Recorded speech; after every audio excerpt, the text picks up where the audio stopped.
Betul ke emas 999 boleh berkurang beratnya selepas beberapa tahun?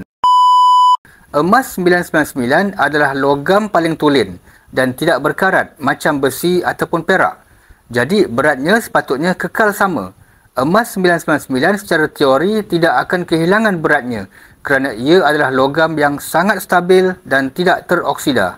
Namun ada beberapa situasi yang boleh buat ia hilang beratnya.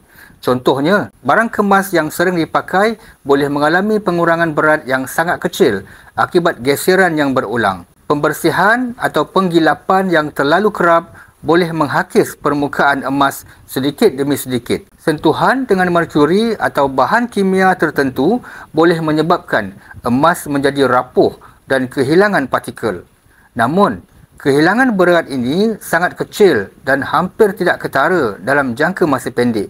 Untuk mengelakkan berat emas berkurang, anda perlu simpan emas di tempat selamat, peti besi ataupun kotak khas.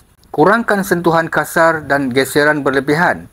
Bersihkan dengan kain lembut, bukan bahan kimia keras. Jika emas disimpan dengan baik dalam keadaan terlindung, beratnya akan kekal sama walaupun bertahun-tahun.